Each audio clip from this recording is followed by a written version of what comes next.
Bueno, hermanos, vamos a orar y estudiar las Escrituras. Gracias.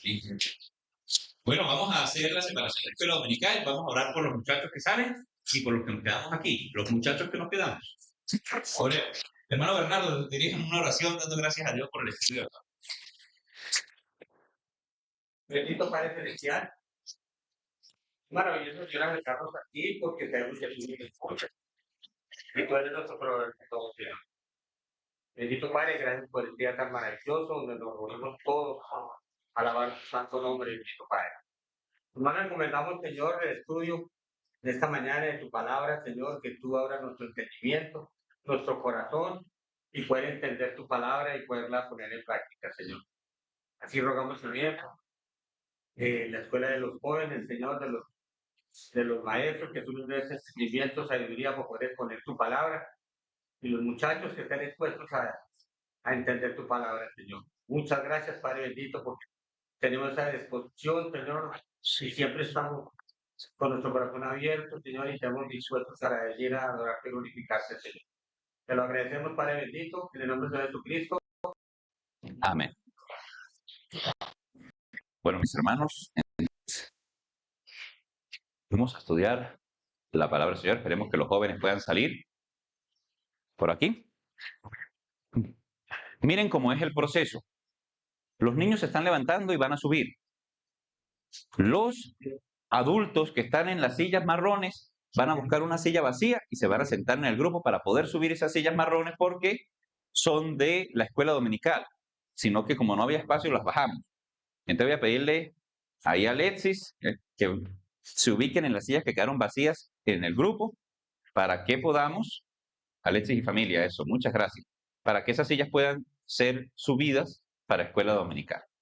Que nos toca acomodarnos apretaditos mientras, por ahí como 45 minutos por lo menos. ¿Ah? 45 minutos. Me imagino yo como hasta las 11 y cuarto, 11:20. Listo.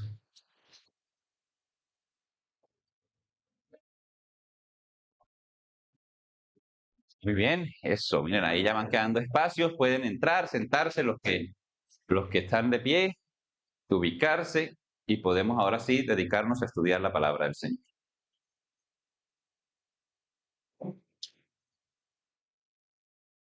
Seguimos estudiando aquellas cosas buenas que vienen del cielo. Estamos en este estudio analizando las cosas buenas que vienen de los cielos. Hoy estudiamos una porción del libro de Santiago, así que abramos la Biblia.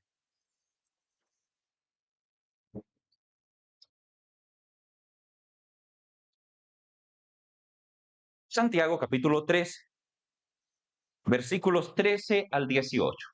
Santiago capítulo 3, versículos 13 al 18. Está muy alto el micrófono y está empezando a chillar. Santiago capítulo 3, versículo 13 al 18. Yo leo un versículo, ustedes el siguiente, hasta completar esa porción de la palabra, ahí está bien, de la palabra del Señor. Santiago capítulo 3, versículo 13 al 18. Dice la Escritura: ¿Quién es sabio y entendido entre vosotros? Muestre por la buena conducta sus obras en sabia mansedumbre.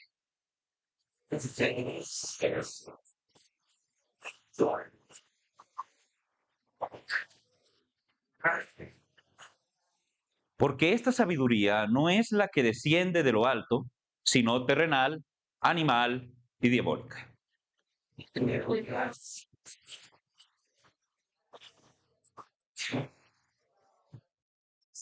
Pero la sabiduría que es de lo alto es primeramente pura, después pacífica, amable, benigna, llena de misericordia y de buenos frutos, sin incertidumbre ni hipocresía.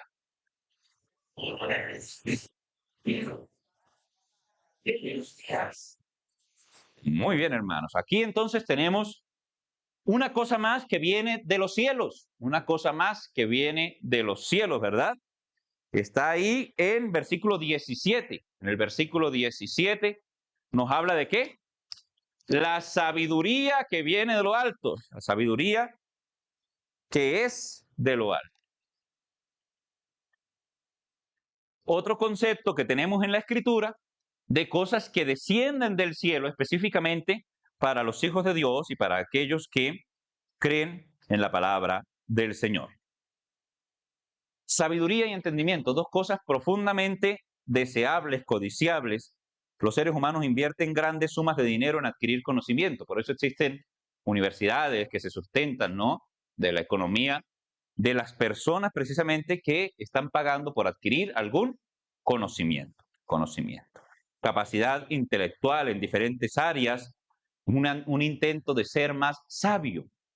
Este concepto de sabiduría, sin embargo, necesitamos estructurarlo, necesitamos definirlo, necesitamos buscar qué es la sabiduría, bíblicamente hablando, para evitar confundir la sabiduría con el conocimiento secular, con lo que llamamos los conocimientos seculares. ¿Qué entendemos por sabiduría? ¿Quién se atreve a decir, yo creo que sabiduría es esto? A ver. La capacidad de tomar decisiones, dicen aquí. ¿Qué más podemos decir? ¿Qué es sabiduría? Conocimiento acerca de Dios, muy bíblico eso, ¿no? Conocimiento de Dios, la sabiduría. Y el apartarse del mal, la inteligencia, dice la Escritura. Muy bien, Iván. ¿Quién más tiene algún concepto? ¿Qué piensan que es sabiduría? Oigan, bonito eso. Discernir y entender cuáles son los propósitos de Dios. ¿Alguien más por allá atrás o se escondieron de mí? ¿Qué es la sabiduría? Porque ¿cuántas veces hemos leído Proverbios? Y dice la sabiduría y la sabiduría y la sabiduría. ¿Y qué es la sabiduría? El temor de Jehová es el principio de la sabiduría. El principio, ¿no? Muy bien, y nos lleva a apartarnos del mal. Muy bien, la sabiduría, una serie de convicciones, una serie de creencias, una forma de ver la vida que afecta nuestra conducta, que se manifiesta en nuestra conducta. Por eso el versículo comienza, lo que leíamos. ¿Quién es sabio y entendido entre vosotros? Evidencie que es sabio y entendido, porque dice, muestre por su buena conducta sus obras hechas en sabia mansedumbre. Es decir, que no es lo que una persona dice saber, sino la manera en que una persona se conduce, la manera en que una persona vive, es la manera de identificar si alguien es sabio. No es lo que una persona dice saber. ¿Por qué, hermanos? Porque todos hemos tenido esos personajes o hemos conocido esos personajes que lo dejan a uno anonadado. ¿Cómo habla ese señor, Olga? ¿Cómo habla esa señora? ¿Cómo habla ese profesor? Me encanta esa clase. Ese profesor habla de una manera espectacular. ¿Sí o no que todos hemos tenido esos personajes, lo hemos conocido? Y nosotros decimos, es sabio, es hombre sabio. Bueno, sepa que un sabio no se identifica por lo que dice, sino por lo que hace, por lo que hace. ¿Hay alguno sabio entendido? Muestre sus obras hechas en sabia mansedumbre. Verdaderamente, si es sabio, debería verse en lo que se hace, en la manera en que se obra, en la manera en la que se actúa. La Biblia estimula al ser humano a buscar y a conservar la sabiduría. Y este pasaje de Santiago revela que no toda clase de sabiduría es igual. Que existen al menos dos tipos de sabiduría aquí expresado en esa porción de las Escrituras. Usted puede ir hojeando y mirándose a esta y esta, ¿no? Pero básicamente hay dos tipos de sabiduría ahí. La naturaleza de la sabiduría que una persona posee es muy, muy importante. Ahora, los que hemos sido formados en las iglesias cristianas, como en el caso mío que me empezaron a llevar a la iglesia cristiana desde que tenía 1 año de edad. Yo voy a la iglesia cristiana desde que tenía 1 año. Algunos desde la barriga de la mamá están yendo a la iglesia cristiana. Otros de pronto desde niños, desde infantes. Otros desde muchachos. Y otros pues llegaron ya viejos. Pero gloria a Dios que llegaron. El problema era no haber llegado. Pero llegaron, ¿no? Llegaron. Y eso es una bendición. Pero los que hemos sido formados en las iglesias cristianas, hemos escuchado muchísimas veces que y lo creo que los viejos también, que hay 3 enemigos del creyente.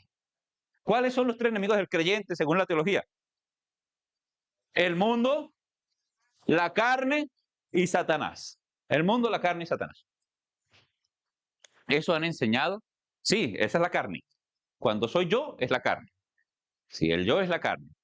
Y entonces tenemos esos tres conceptos bíblicos, que hay tres enemigos del creyente que son el mundo, Satanás y la carne. Y según Santiago, esos tres elementos constituyen la falsa sabiduría de este mundo. Si usted se da cuenta, volvemos al libro de Santiago, y ahí dice, esta sabiduría no es la que desciende de lo alto, sino terrenal, animal y diabólica. No sé usted el paralelismo. Terrenal se refiere al mundo, animal, a la carne y diabólica, a Satanás. Entonces, de ahí viene entonces la falsa sabiduría que el mundo proclama, precisamente de los enemigos de la vida cristiana, de los enemigos del creyente, viene precisamente esa falsa sabiduría. ¿Qué hace esa falsa sabiduría? El versículo anterior nos dice que esa falsa sabiduría llena el corazón del ser humano de celos y de contención, de riña, de contienda. Llena el corazón de celos y de contención hacia su prójimo, y que esa es la característica de esa falsa sabiduría que lleva al mundo a estar perturbado, que comete toda clase de actos perversos, viene precisamente de la falsa sabiduría construida en el corazón de los seres humanos por tres enemigos del creyente, que son Satanás, este mundo y la propia carne, terrenal, animal y diabólica.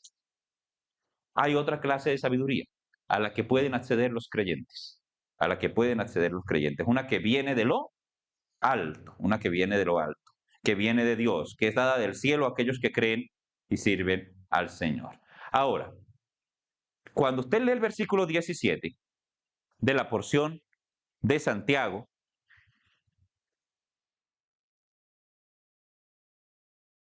entonces, ahí en el versículo 3, 17, nos dice la sabiduría que es de lo alto, y comienza a desglosar las características de la sabiduría, ¿verdad? Primero es que pura, y después, y también es, y también es, y tiene otras características. ¿Sí? Bien. Sin incertidumbre ni hipocresía. Esas son las características. Bueno, lo que vamos a hacer en este estudio para entender la sabiduría que viene del alto es tomar cada una de esas características y analizarlas. ¿Listo? Así que la primera característica que tenemos allí nos dice que del cielo viene una sabiduría que es pura, una sabiduría que es pura. El término pureza que hay ahí nos indica santidad y nos indica no tener contaminantes, no tener contaminación. Precisamente eso significa pura. A usted le dicen, esto es agua pura, quién sabe, pero así le dicen a usted, se la venden como agua pura. Así que usted abre la botella y lo que espera encontrar dentro de la botella es agua pura. Si usted huele, y no, esto, si es pura, no huele a nada. Y si le huele a algo, usted dice, bueno, pues muy pura no está, muy pura no está. Entonces, pura significa que no tiene ninguna añadidura, que no tiene ningún contaminante, que no hay nada en ella que sea de engaño. Ahora, hermanos, en cuanto a la pureza, que por cierto, la palabra pura que hay aquí es un término que nos habla de la sexualidad también. Es un término que nos habla de la manera en que se vive el área sexual. Se usa mucho en la Biblia para referirse al área sexual. Ahora, en una sociedad donde se admira, porque es que hemos llegado a un punto de degenero en cuanto a nuestra forma de cosmovisión, en cuanto a nuestra forma de entender el mundo. Hemos llegado a un punto de degenero donde hay una admiración por el engaño, hay una admiración por la estafa, hay una admiración por pasar por encima de los demás y ver esto como una virtud, empezar a ver el pecado como una virtud. Entonces usted fácilmente ha visto 2 o 3 o 4 o más películas donde el ladrón, el estafador, el engañador, ese es el protagonista, ¿verdad? Y presentan la historia de tal manera que usted está en la mitad de la película deseando que ese hombre pueda sacar esa estafa adelante, deseando que esa persona pueda entrar a esa caja del banco, ¿verdad? Deseando que ese hombre vaya y destroce y deje llena de sangre toda esa casa llena de malandros que hay allá. Y empezamos y de un tiempo para acá, las historias de antes decidieron sacar otra vez esas historias, pero como protagonistas los villanos. Cuando yo estaba niño vi 101 dálmatas, ¿no es verdad? Ya ahora la película es Cruella, ¿verdad? Y lo meten uno en el cuento de cómo argumentar a favor de ese villano y cómo volverme admirador del villano. Y note usted que es fácil caer en ese ciclo, empezar a admirar al villano y a desear que el villano logre su cometido, porque en el fondo hay una sabiduría animal, terrenal y diabólica en nosotros. Y sepa usted entonces que precisamente esta sociedad comienza a admirar al estafador. Cuando hace unos años salió una novela sobre Pablo Escobar. Cuando yo era niño, murió Pablo Escobar, de la manera que murió, violentamente y bajo las circunstancias que murió. Entonces sacaron la novela de Pablo Escobar y uno veía una sociedad de admiradores. Se convirtió en una sociedad de admiradores, de algo que a nivel general era una vergüenza del país. Porque los que alcanzaron a vivir la época saben que no era un héroe. Pero los que vivieron esa época, los que salían asustados a la calle, saben que no era un héroe. Y sin embargo, la sociedad llega a un punto donde convierte a ese personaje en algo digno de admiración. Algo está mal ahí.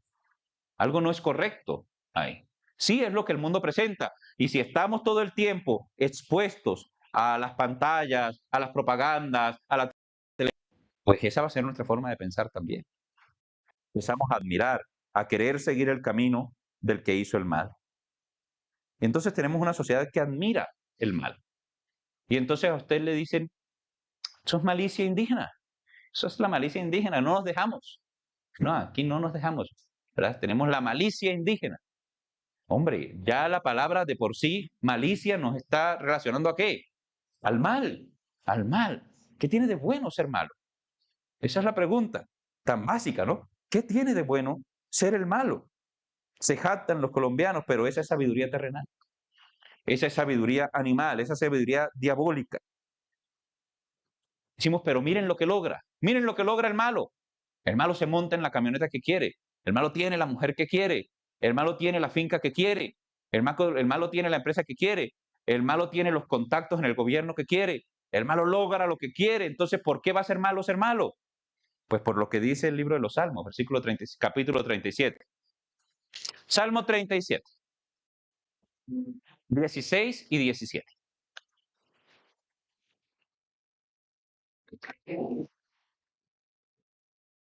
Salmo 37, 16 y 17. Miren que la sabiduría animal que nos lleva a pensar así, que nos lleva a pensar, bueno, pues es que salir adelante pasándole por encima al que sea, tiene algo mal.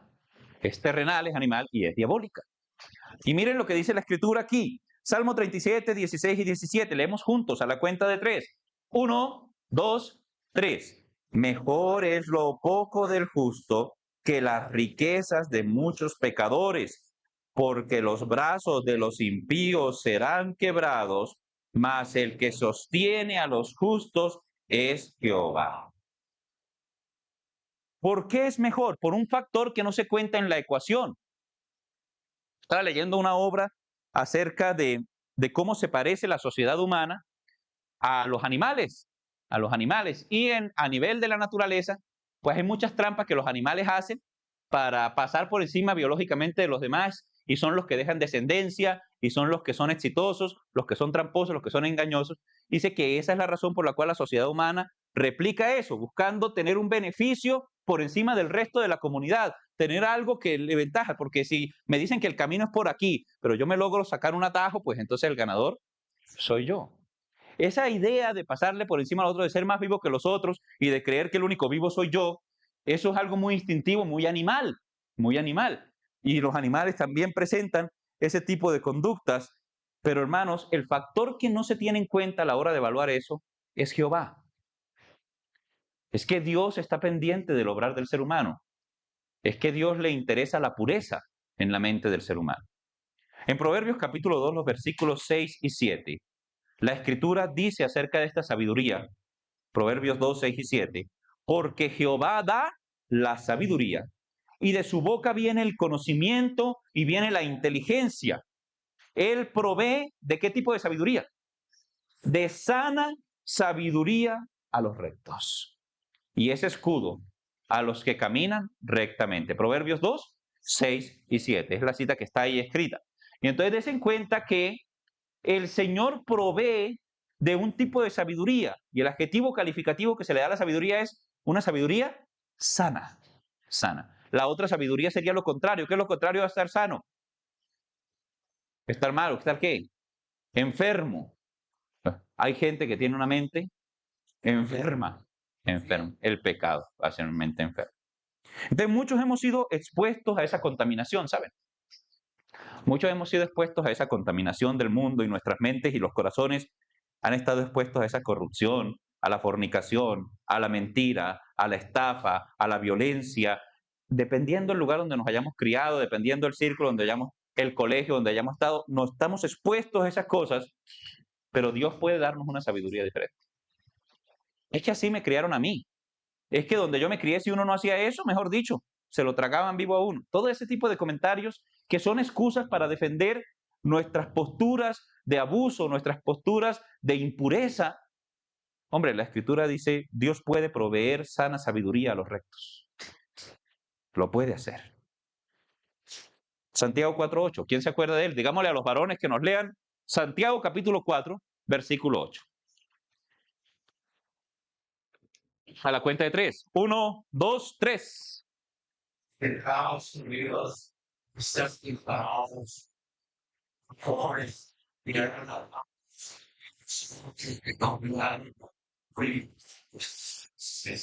Muy bien, como las fuentes de agua no son extremadamente puras, les hacen un estudio. Yo me acuerdo que en Río de Oro una vez salió una fuente de agua en la cancha. Y eso el pueblo se emocionó de una manera porque salió agua en la cancha, en una peña, escarbaron y empezó a salir agua. Y la gente comenzó, bueno, está el agua pura, está el agua pura porque viene de la peña, tiene que ser purísima. Y la gente comenzó a ir allá, a bañarse, a todo eso, hasta que le hicieron un estudio al agua. Y apareció la Escherichia coli, y empezó a aparecer otro tipo de bacterias que indicaban que el agüita pasaba por algún caño antes de llegar por ahí y que probablemente venía de algún inodoro dañado. Pero la gente creyó que el agua estaba limpia porque venía de la peña. Entonces, a veces pensamos, pero hay un proceso que se le hace a las aguas que precisamente se llama purificar, purificar, hacer puro, quitar todo lo que no es agua, quitar todo lo que puede hacer daño, quitar todo lo que contamina. Nuestra mente es ese estanque donde hemos echado todo lo que ha llegado a lo largo de la vida, por la televisión, por la crianza, por los amigos, por las conversaciones, por nuestro propio corazón perverso, todo lo que va llegando ahí va llegando, se va cultivando y a veces es imposible que algo nos traiga un recuerdo pecaminoso, que algo nos traiga una idea pecaminosa, realmente es imposible porque ya estamos habituados hasta cierto punto a eso. Entonces tiene que haber un proceso de purificación del corazón. Tiene que haber un proceso de purificación para no tener un corazón de doble ánimo, que un día quiere seguir a Jehová y servirle y otro día se está inclinando otra vez por el pecado. Purifiquemos nuestro corazón conforme a Dios. Y ahí está el primer concepto. La sabiduría que viene de lo alto es primeramente pura. Primeramente pura. Recuerden, dice, ¿cómo purifico? ¿Cuál es el filtro que uso yo para poner aquí, para que esa agua caiga y salga limpia? ¿Cuál es el filtro? En Juan capítulo 15, el versículo 3, el Señor Jesucristo dijo, vosotros estáis limpios por la palabra que os he hablado. Entonces, ¿cuál es la purificación? ¿Cómo es que la mente de Pedro, cochambrosa, pescador de Galilea, de lo más bajo de la cultura hebrea, cómo se convirtió en una mente pura? Pasó por allí la palabra de Dios. Entonces nosotros que decimos, pero es que yo también he tenido unas experiencias difíciles, ¿cómo es que quieren que yo tenga una mente pura? Bueno, pues entonces empieza a filtrar su mente a través de la palabra de Dios. Lo que yo pienso es conforme a la palabra de Dios. Lo que yo siento es conforme a la palabra de Dios. Es lo que el Señor quiere para mí.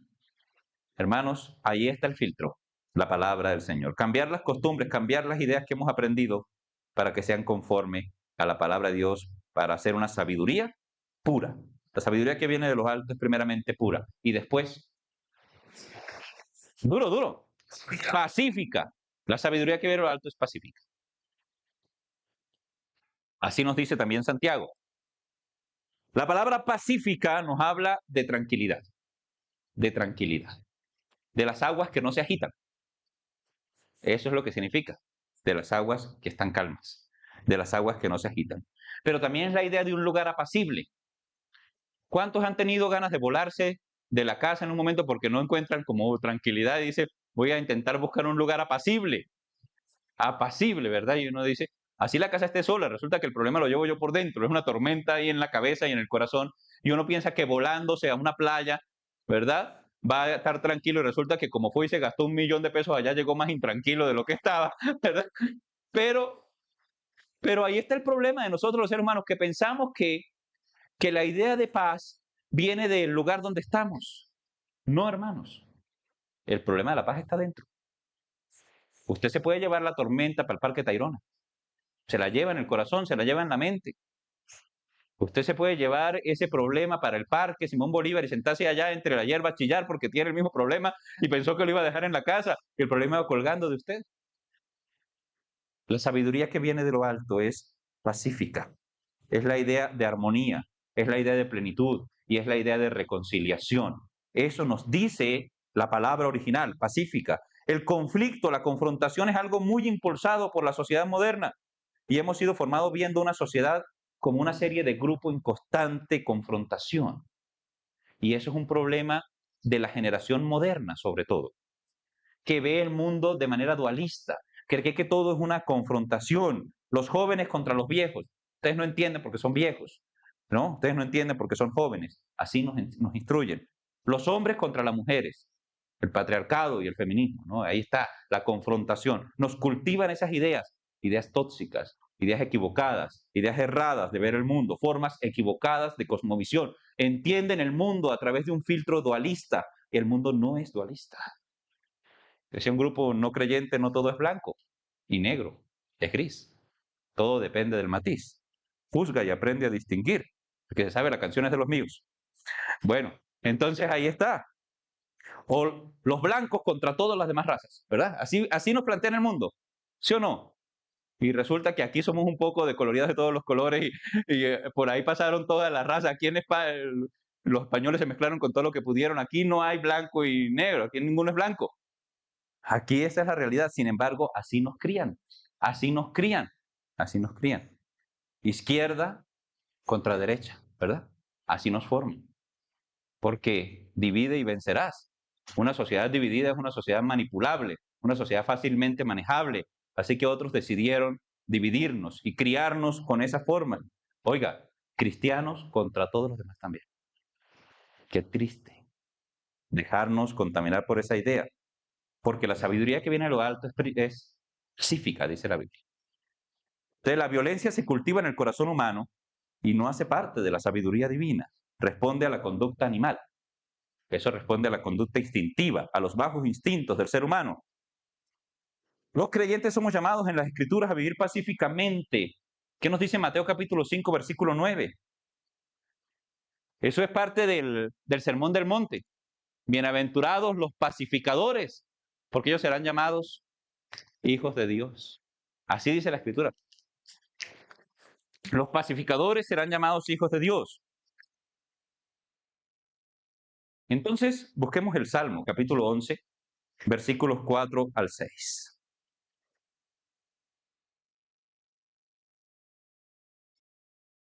Salmo 11, versos 4 al 6. Lo van a leer las damas. Todas las damas. Salmo capítulo 11, versículo 4 al 6. Vamos a leerlo al unísono las damas. Yo no. Van a leerlo al unísono las damas. Listo, a la cuenta de 3. 1, 2, 3.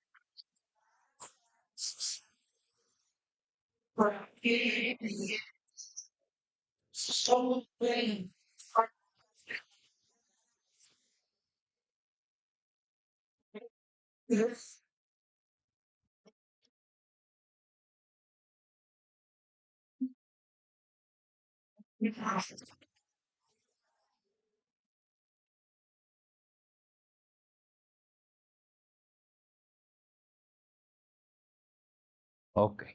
Solamente las mujeres pueden hablar cada una por su cuenta y entenderse.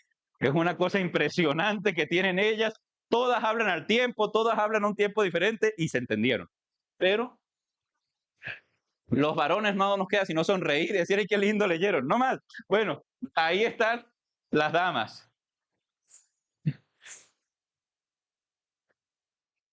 Uy, gracias. No todas están de acuerdo con ese postulado, pero bueno. Gracias, mi hermana. Bueno, aquí entonces tenemos una realidad con este texto. ¿Qué dice ese texto? Vamos a demostrarle, hermana, que las damas son inteligentes también. Entonces, las damas nos van a contestar mirando el texto que leyeron. ¿Qué dice ese texto con respecto a la relación de Dios con el violento? Lo aborrece. ¿Qué aborrece? ¿Cuál parte de Dios? Su alma los aborrece. Alma es un término de generalidad en la Biblia. Entonces, ¿qué dice la Escritura allí? Que no solamente es al violento, sino que ahí hay una I, señas de que son dos cosas diferentes. O sea que no solamente es el violento, sino también el que ama la violencia. ¿Qué diferencia hay entre el violento y el que ama la violencia? ¿Cuál es la diferencia? ¿No hay ninguna? ¿Cuál es? Ah, no, yo no entiendo así. Primero, hermano Edgar. Pero ama esa violencia. Muy bien, ¿estamos de acuerdo ahí? Y el otro la celebra. El otro la celebra. ¿Sí se han dado cuenta? Miren, ahora hay una situación, un fenómeno social que se está dando, que es que los ladrones están saliendo a la carretera a atravesársele a las mulas. Yo creo que se han dado cuenta. Y entonces los ladrones se atraviesan, el mulero frena por miedo a matar a alguien, y entonces se montan al carro y lo matan a él, y le roban la carga. Eso está pasando en este país. Es un asunto que queda callado, pero eso está pasando en este país. Y entonces, ¿qué pasa? Que los muleros decidieron, para salvar la vida y para que la mujer de ellos no tuviera que llorarlos, cerrar los ojos y acelerar. Y a ver qué pasa. Y eso lo están montando a redes. Y cuando usted ve los comentarios, es terrible. Se lo hubiera echado encima. Ojalá los mate. No sé qué. O sea, está el violento, a veces porque le toca el violento, y está el que ama la violencia, el que se deleita en la posibilidad de la muerte de otro, el que celebra la guerra, el que disfruta viendo cómo acaban a otro. Qué situación tan terrible. Porque creemos que si nunca hemos sido violentos, estamos libres de pecado. Y resulta que es lo mismo delante de los ojos de Dios, tanto el violento como el que ama la violencia. ¿Qué dice la Biblia? Que su alma los aborrece. Así dice la Escritura. Yo nunca he matado a nadie. Me gusta saber que mataron a esos. Me gusta saber que los acabaron. Ojalá los acaben a todos. Ah, bueno. Ahí póngase a cuentas con Dios o yo. Que si usted tuviera el arma y la posibilidad, también lo había hecho. Eso es lo que pasa. O sea, hay uno que es más cobarde, hay uno que ejecuta y el otro es cobarde, pero celebra. Cuidado con eso. Romanos 12, 18 al 21.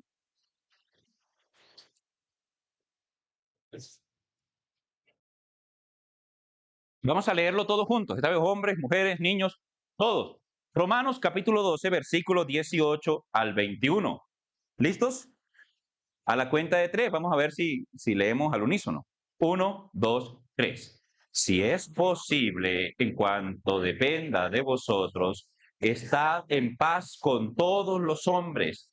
No os venguéis vosotros mismos, amados míos, sino dejad lugar a la ira de Dios, porque escrito está: mía es la venganza, yo pagaré, dice el Señor. Así que si tu enemigo tuviere hambre, dale de comer. Si tuviere sed, dale de beber. Pues haciendo esto, ascuas de fuego amontonarás sobre su cabeza. No seas vencido de lo malo, sino vence con el bien el mal. Hombre, ¿qué más claridad que ese texto? ¿Qué más claridad para decirnos nosotros, si depende de usted estar en paz con alguien, hágalo? Si para eso le toca aceptar una cosa que usted considera que no fue justa y eso, hágalo. Pero esté en paz con los demás. ¿Qué tienen que tener los creyentes? Que yo no le hablo a ese vecino, que ese hombre me cae muy mal, que a esa persona yo la aborrezco, que a esos de ese grupo yo lo detesto, que yo tengo nada más un hijo y lo otro no. Y nada de eso, nada de eso. El creyente no tiene por qué tener eso, no puede vivir con eso. No podemos vivir con eso. No, que ese me hizo perder un platal. ¿Y qué? No, que ese me hizo perder unas noches a mí, me metió en un problemón y yo no, me está haciendo perder hasta la salud. ¿Y qué? ¿Qué dice la Biblia? Mejor lleva el agravio, dice la Biblia. La venganza es de Él. Porque ¿sabe qué es la violencia y amar la violencia? Ambas cosas son una sed de venganza. Eso es lo que hay detrás de eso, una sed de venganza. Un deseo de tomar retaliación por mi propia mano. Eso es lo que hay. Entonces el Señor prohíbe eso. Mía es la venganza, yo pagaré, dice el Señor. Y luego nos dice que cuando cedemos ante la violencia, cuando cedemos al deseo, al anhelo de que la violencia cobre la vida de alguien que nosotros detestamos o aborrecemos, cuando caemos en esa situación, se cumple lo que dice, fuimos vencidos de lo malo. Somos perdedores. Por eso el versículo al final dice, no seas vencido de lo malo, sino vence con el bien el mal. Entonces a veces, pero el pastor está hablando de conflictos tan ajenos a nosotros. No, hermano. Estamos hablando de que si usted tiene un problema, que con el suegro, que con la suegra, que con su mamá, que con su papá, que con su hijo, que con su esposa, con su esposo. Hombre, ¿cuándo va a ser el tiempo de arreglar eso? ¿Cuándo va a ser el tiempo de perdonar eso?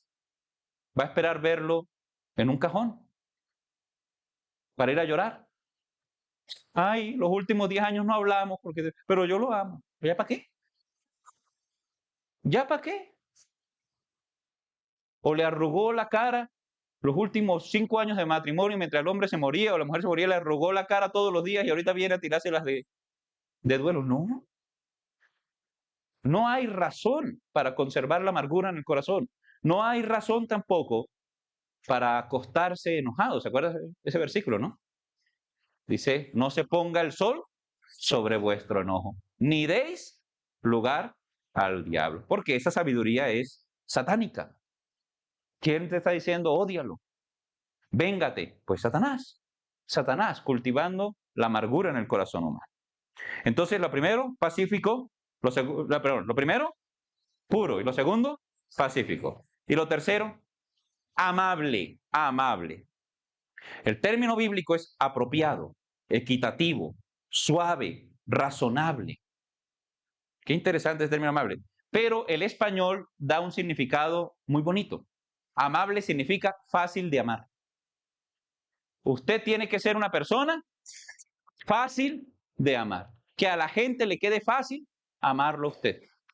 ¿Verdad que entre las personas que conocemos hay gente que es difícil de amar? Uno dice, no, sí, yo intento, pero es que no ayuda el desgraciado. Uno dice así, ¿verdad? Sí. Eso que usted está pensando, yo veo, esos que se rieron tienen ese problema. Ahí está. Bueno, esa es la realidad. Eso es la realidad. Amable significa fácil de amar. Y los creyentes deben ser personas fáciles de amar. Que a las personas de alrededor se les haga natural querernos, se les haga natural apreciarnos. No podemos ser el ogro del barrio. Desgraciada vieja evangélica, esa no le puede caer un balón porque lo estalla. Esa no puede ser usted, hombre, señora. Esa no puede ser usted. ¿Sí? No puede ser el ogro del barrio. Que más bien la persona se le haga fácil. Usted tiene un problema, dígale a fulano, él es muy amable. Eso. Esa frase debería salir. Hombre, si nos vemos al espejo y vemos que nos está llenando el corazón de amargura, que esos no somos nosotros. Si usted ve y dice, ¿qué pasó? Yo era feliz. ¿Verdad? Que a veces nos pasa eso. Llegamos a un punto, nos miramos al espejo y decimos, hola, ¿qué me pasó? ¿A qué horas me volví así? Yo era una persona feliz. Y ahora soy infeliz yo, infeliz todo el pobre salado que le toca estar conmigo. No. Infeliz y arrugado de ñapa, dijo el hermano. Pero él se analiza y llega a la conclusión. Ahí está. Hermanos, no puede llegar, la vida del creyente no puede llegar a ese punto. No podemos perder la felicidad, porque estamos llamados a ser amables, incluso con nosotros mismos. A veces somos crueles con nosotros mismos, ¿sabe? Todo mundo nos ha perdonado menos nosotros mismos. ¿Usted sabe que somos los más duros? Nos castigamos más duros que todos los demás. Toda la familia ya nos perdonó, toda la sociedad ya nos perdonó. Dios, evidentemente, en una cruz pagó por nosotros, nos perdonó. Y nosotros mismos no nos hemos perdonado. Y nos creamos una raíz de amargura. Y qué peligrosa es una raíz de amargura. Así que seamos amables y aprendamos a amarnos y amar a nuestro prójimo, porque es la única manera. Cultivar el amor es la única manera de ser amable, de ser fácilmente amable. Levítico 19, por favor.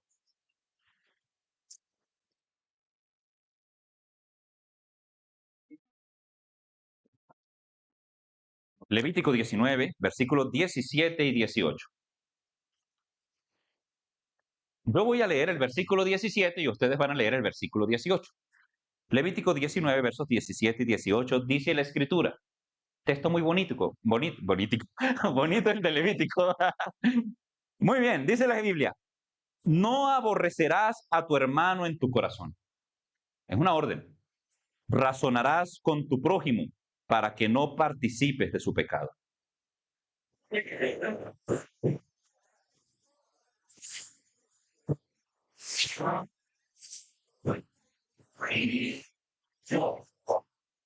¿Por qué a veces hay que esforzarse por arreglar un problema que a veces ni yo mismo empecé? ¿Por qué a veces hay que esforzarse para ir a tratar bien a alguien que siempre me ha tratado duro?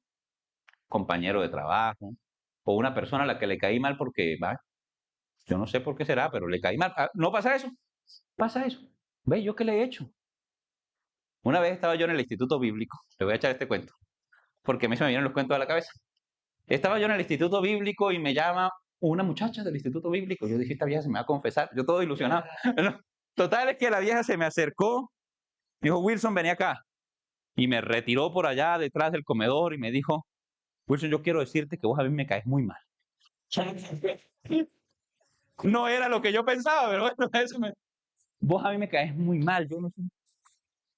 Sí, se confesó, pero no era la confesión que yo esperaba. Bueno, total es que la muchacha me dijo, vos a mí me caes muy mal. Y yo le dije, bueno, fulana, bueno, pues, sí, ya, gracias por decirme, perdona si te hice algo ¿y qué más podía yo hacer? Nada. Seguir la vida como si nada y seguirla tratando igual. Y así pasó. Si yo me lleno de rabia contra ella, pues entonces el que pasa la amargura, me la llevo yo. Ahora, tal vez a mí no me quiera, pero por lo menos a la mujer la llama y le pregunta cómo está la muchacha. Señas de que se puede volver a la paz. Y que muchas personas simplemente hay algo biológico que simplemente no lo tolero y hay una aversión hacia cierta otra persona. Y ya, pero yo no estoy llamado a cultivar odio. Y eso me haría mucho daño a mí. Llevarle odio a otra persona daña al que porta el odio. Así que el Señor dice, no aborrecerás a tu hermano en tu corazón. No tienes derecho porque Dios te dijo no. No. Así que si hay alguien al que usted aborrece, tenga problema, el veneno lo lleva usted. Sobre todo si no le ha dicho. Así que el problema lo lleva usted. Quítese ese problema del corazón. Tenemos que evaluar nuestros corazones para llegar a ser amables y mirar si hemos cultivado el aborrecimiento, la sed de venganza, la falta de amor. Quien ama es amable, porque es una virtud escasa. ¿Se acuerdan que hay un texto que habla del amor en la Biblia? ¿Cuál es? Primera los Corintios, capítulo 13. Miremos 2 versículos. 4, 5, 6, 7. Miremos 4 versículos de ahí, del 4 al 7. 13, 4 al 7. Conocido, la parte más conocida de ese texto. Les leo a favor de todos. Aquí aparece. Dice la Biblia, el amor es sufrido, el amor es benigno, el amor no tiene envidia, no es jactancioso, no se envanece, no hace nada indebido, no busca lo suyo, no se irrita, no guarda rencor, no se goza con la injusticia, mas se goza en la verdad. Todo lo sufre, todo lo cree, todo lo espera y todo lo soporta. Entonces, cualquiera lee eso y dice, ay, no, pues que lo que es bobo. Uno no puede ser bobo. Te vas a dejar. No, no, no puede ser bobo. Hermano, no es ser bobo. Tampoco es dar papaya. No, no, no puede dar papaya. No, la gente es muy mala. Yo dando papaya y voy a ser crédulo yo. No. Tampoco es dejar que se aprovechen de mí. Amar es simplemente tomar la decisión de obedecer a Dios en esto. Obedecer a Dios en esto. Cultivar un carácter como el de Cristo. Entender que la persona que odia y que abusa de otro es el perdedor de la historia.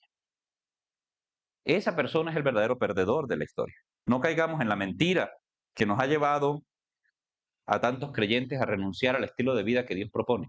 El amor es el estilo de vida que Dios propone para el creyente. Entonces nosotros con la sabiduría humana, terrenal, diabólica, empezamos a decir, no, uno no puede ser así. ¿Sí o no? Que le dicen, uno no puede ser así, uno no puede ser tan bobo.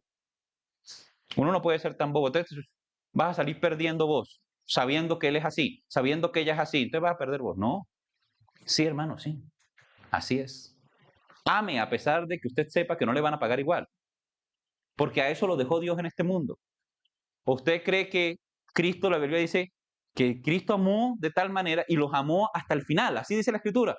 Con el amor que los amó hasta el final.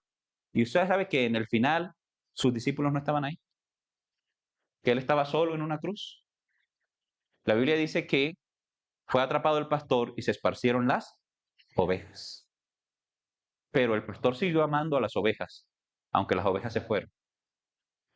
Es cuando antes del culto me decía, no, me tocó pelear con un hijo, me decía una amiga, me tocó pelear con una hija porque ahora coge todo lo mío y lo usa ella. Y yo le dije, eso es lo que hacen los papás. Amar a los hijos y que se carguen todo y que lo acaben a uno y no importa. Eso es lo que hacemos los papás. Porque eso es amor. Eso es amor. Ser uno el bobo, sí, que le acaben lo de uno, que lo acaben. Porque entonces, ¿quién otro se va a llevar lo de nuestro al final? ¿Para quién trabajo yo? Dice Eclesiastés. ¿Para quién me desgasto? Pues para los demás, para ellos, para los que yo amo. Gloria a Dios que podamos darle a los hijos todo lo que podamos hasta el final. Eso es. Gloria a Dios por eso. Entonces, hermanos, no nos dejemos engañar. En Filipenses 4:5 dice, vuestra gentileza sea conocida de todos los hombres. De todos los hombres. La gente podrá aborrecer a Cristo, podrá aborrecer el Evangelio, podrá vernos como enemigos, nos podrán poner el perrito a ensuciar en el andén, nos podrán orinar en la esquina, nos pondrán a sembrar matas donde parqueamos el carro, lo que sea que nos hagan porque no nos quieren, porque somos evangélicos, pero que no nos quieran porque seguimos a Cristo, gloria a Dios. Pero que no nos quieran porque somos los malos del barrio, porque somos los otros, no tiene sentido. No tiene sentido. Entonces seamos fáciles de amar, amables. El último de hoy, los otros lo estudiamos la próxima clase. ¿Qué otra cosa es el benigno? La sabiduría que viene de lo alto es benigna. Cuando yo hice el estudio de la palabra benigna, me sorprendí. No era lo que yo esperaba encontrar en los libros de consulta. El término original de la palabra benigno significa propenso a complacer y propenso a ceder. Y la idea no es ser cobarde, la idea no es ser crédulo de lo que uno le diga, la idea es ser enseñable, enseñable. La sabiduría no es el que sabe, sino el que se deja enseñar. La sabiduría que viene a lo alto no es el que cree que sabe y que nadie le puede corregir. La sabiduría que viene a lo alto es el que se deja instruir, el que se deja enseñar. Eso es lo que significa la palabra benigno. Es la manera en que los médicos usan el término benigno, cuando le hablan a uno de algo que le salió en el cuerpo y le dicen, tranquilo, es benigno. O sea, eso está dispuesto a ceder. Eso está dispuesto a dejarse manejar. Eso es lo que significa el término benigno en la escritura. El término benigno significa eso. Colocado ahí, dispuesto a amoldarse cuando no está colocándose en riesgo los principios escriturales, bíblicos, doctrinales, se debe estar dispuesto a ceder. Hermanos, nosotros todos los seres humanos tenemos un problema grave de soberbia y de orgullo. La soberbia y el orgullo son dos contaminantes que están en nosotros y que acaban hogares, acaba amistades, acaba vidas, trabajos, lo que sea, proyectos. La soberbia y el orgullo es el principal causante de separaciones de todo tipo. Así que mucho cuidado con eso en el corazón. Sobre todo cuando se trata de que nuestro orgullo nos impide aceptar que lo que dice la Biblia tiene más autoridad que lo que usted piensa. Ese es el principal problema. Santiago capítulo 1, versículo 21 al 25. Todavía tenemos 10 minutos. Vamos a terminar cuando dijimos. Santiago capítulo 1, versículo 21 al 25. Vamos a leerlo de manera alternada por naves. Esta vez, ¿listo? Entonces, un versículo acá, otro acá, hasta terminar. Comenzamos por este lado. Santiago 1, 21 al 25. A la cuenta de 3. 1, 2, 3.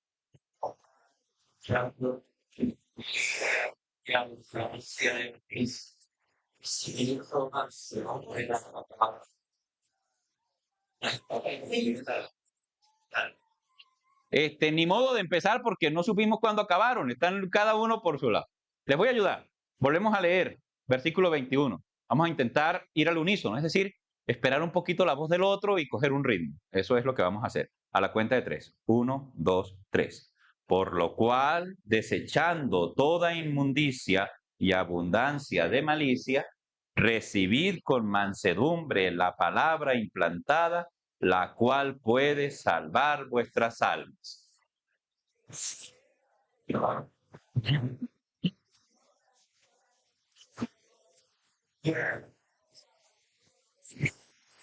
Porque si alguno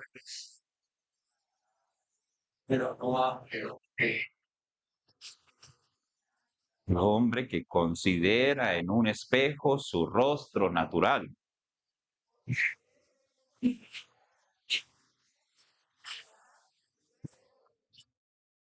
Bueno, con ánimo, el último versículo.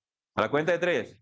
1, 2, 3. Mas el que mira atentamente en la perfecta ley, la de la libertad,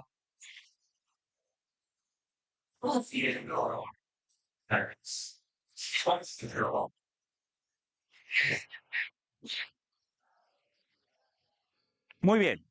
¿Cuál es el mandato que aparece en ese texto? ¿Ah? ¿Ser hacedor? No. Antes, al principio. No. Recibir. Muy bien, amor. Que no diga que yo le soplé la respuesta, ella se lo sabía. Recibir con mansedumbre. ¿Qué es mansedumbre? Acuérdese siempre del caballo. Cuando escuche mansedumbre, acuérdese del caballo manso. ¿Verdad? ¿Usted cree que un animal salvaje se deja montar a alguien encima? No. Si se deja montar es porque es un animal manso. Manso. Entonces dice recibir con mansedumbre, es decir, no se sacuda. Cuando yo estaba chiquito, yo he hecho cuentos. Cuando yo estaba peladito, vivía en las aguas de Ibirico. Y una vez había un caballo en la puerta de un negocio que tenía mi papá. Y entonces le dijeron que el caballo era mansito. Entonces él inventó que me iba a montar a mí, que era un niño como de 2 años, y me iba a tomar una foto sobre el caballo. Listo. Me montaron en el caballo y el caballo corcovió. Yo, que estaba sobre el caballo, pensé que el caballo se había levantado, ¿sí? Cuando me cuenta la historia de mi mamá, dice que el caballo hizo... Total es que yo me asusté y me tiré del caballo. Caí al piso y así quedé. Entonces, bueno, son consecuencias de eso. Pero lo cierto es que es la idea de déjese con tranquilidad. ¿Qué es lo que tenemos que recibir con tranquilidad? ¿Qué es lo que se va a montar sobre mí? Me va a dirigir. Va a tomar mi rienda y me va a dirigir ¿quién? La palabra. Y dice, la palabra es como un implante. ¿Cuántos tienen implantes aquí de cirugías, de alguna cosa? A ver, ¿alguno con algún implante? Vean, 1, 2 implantes, 3 implantes, 4 implantes, 5 implantes, ¿verdad? Entonces los implantes son cosas ajenas al cuerpo. El cuerpo tiene un sistema de defensa. Él si llega algo raro que no es del cuerpo, él se pone a pelear contra eso. Entonces a uno le dan inmunosupresores para que pueda recibir el implante sin que el cuerpo pelee, sin que el cuerpo haga una guerra contra el implante. Entonces cuando le ponen un brazo de titanio, cuando le ponen ahí queda como un X-Men ahí. Bueno, cuando le hacen algo, el cuerpo intenta pelear contra el implante. Ahora, la palabra de Dios no es algo natural que le surja al ser humano de la naturaleza. Está implantada, es ajena a usted, viene de Dios, es de otra naturaleza. No es de naturaleza ni terrenal, ni animal, ni diabólica, que es a lo que usted está acostumbrado. Es de naturaleza sacra, perfecta, divina. Exactamente, no pelee contra la palabra de Dios. No pelee contra la palabra de Dios. No hay manera de que nosotros, los seres humanos, hagamos esa pelea y salgamos ganando. Vamos a salir perdiendo. No pelee contra el implante. Déjese amoldar por la palabra del Señor. ¿Por qué? ¿Qué puede hacer esa palabra implantada? Entonces, ¿se la pusieron por un mal? No. Dios puso la palabra en este mundo con un bien, intentando salvar nuestras almas, sanarnos de una enfermedad que es el pecado. Y entonces ahí nos dice, pero no crea que usted está recibiendo el implante porque se sienta aquí y escucha. Porque muchos escuchan. Entonces, ¿cómo se sabe que se recibió el implante? Muy bien, porque yo no solamente escucho, sino que yo hago. Y nos referimos al primer versículo que escuchábamos de Santiago, donde nos dice la Biblia, muestre por sus obras hechas en sabia mansedumbre. Verdaderamente la mansedumbre, es decir, recibir la palabra del Señor y amoldarme a ella y vivir por ella, esa es la manera de yo hacerme sabio. La Biblia dice que incluso el joven es más sabio que los viejos si recibe la sabiduría que hay en la Escritura. Pero para eso yo necesito mansedumbre. Necesito llegar a entender que lo que dice la Escritura es más sabio que lo que pienso yo, que lo que siento yo, que como he sido formado yo por mi cultura, es más precisa, perfecta la palabra del Señor. Y ahí entonces está esa verdad. Necesitamos benignidad. Y la benignidad es la capacidad de dejarnos moldear por la palabra de Dios. La docilidad a la palabra del Señor. Hermanos, quien persevera en ella será bienaventurado en todo lo que hace. Muchos han escuchado la palabra. Yo hoy estaba muy contento y yo sé que ¿dónde está Giovanni? Me perdió Giovanni. Bueno, Giovanni estaba por allá atrás, ya se voló. Ah, está allá, listo. Entonces Giovanni está ahí. Bueno, Giovanni y yo estábamos muy contentos de ver la iglesia llena. Y el Señor me ha permitido en los 13 años de ministerio y en los que llevo aquí, que son como 10, ver la iglesia llena en muchísimas oportunidades. Sin embargo, muchos de los que llenaron las sillas donde ustedes están, no están. Y tampoco están en otra iglesia. Simplemente no están. ¿Sabe por qué? Porque no fueron dóciles a la palabra de Dios. Porque decidieron que lo que se decía aquí era un discurso que ellos no estaban dispuestos a vivir. Y en eso radica toda la diferencia entre el que persevera en la perfecta ley, la de la libertad, y el que cree que es libre en el pecado. Mansedumbre ante la palabra del Señor. Docilidad, o como dice la Escritura, benignidad ante la palabra del Señor. En Lucas 8:15 nos habla de una semilla que fue esparcida, ¿verdad? La semilla de la palabra de Dios se sigue esparciendo por todo el mundo, pero no en todos los corazones produce fruto. Y en Lucas 8:15 el Señor explicó y dijo, la que cayó en la buena tierra, estos son los que con corazón bueno y recto retienen la palabra oída y dan fruto con perseverancia. Esa es la buena semilla. De pronto usted ya se metió en la cabeza, no, yo soy parte de la buena semilla, yo soy parte del buen terreno, que donde cayó la buena semilla. Esta es la manera de saber. ¿Retiene usted la palabra de Dios? ¿Persevera en ella aunque el mundo le diga otra cosa? ¿Da fruto? Hermanos, Hebreos 4:2 dice que a muchos no les aprovechó recibir la palabra de Dios, recibir el Evangelio, porque no iba acompañado de fe. De nada sirve que usted escuche lo que estoy diciendo yo acá y luego salga y crea que este discurso es igual que cualquier discurso que usted escuche allá. No es lo mismo, hermanos. Porque lo que se habla acá es la palabra del Señor. Necesitamos docilidad ante las Escrituras. Entonces, la sabiduría que viene de lo alto, ¿cómo es? Pura, pacífica, amable y benigna. Maravillosa, ¿verdad? Parémonos y pedímosle gracias a Dios y seguimos estudiando la otra clase con el favor de Dios. La conclusión, debemos aprender a diferenciar la sabiduría que viene de lo alto de la que es terrenal, animal y diabólica, y no desechando lo que agrada a Dios, desechando lo que no agrada a Dios, ser moldeados por la palabra y vivir de manera diferente en este mundo. Oremos. Glorioso Señor y Padre Celestial, gracias por tu palabra. Qué maravillosa es tu palabra, Señor, y la sabiduría que a través de ella tú impartes a los hombres. Padre, ¿cuántas veces aún conociendo tu palabra hemos vivido sin sabiduría? Hemos vivido en nuestros hogares sin sabiduría, hemos llevado nuestra vida laboral sin sabiduría, hemos llevado nuestra vida personal sin sabiduría. Señor, concédenos que esa sabiduría que viene de lo alto abunde en nosotros y que perseveremos en ella, no siendo oidores olvidadizos, que decidamos ser benignos, Señor, y dóciles ante la Escritura y nos dispongamos, Señor, a ser formados por ella sabiendo que no nos las sabemos todas, que estamos en un proceso de aprender y de amoldarnos a tu voluntad. A ti sea la gloria, la honra y la alabanza por los siglos de los siglos. Amén y amén.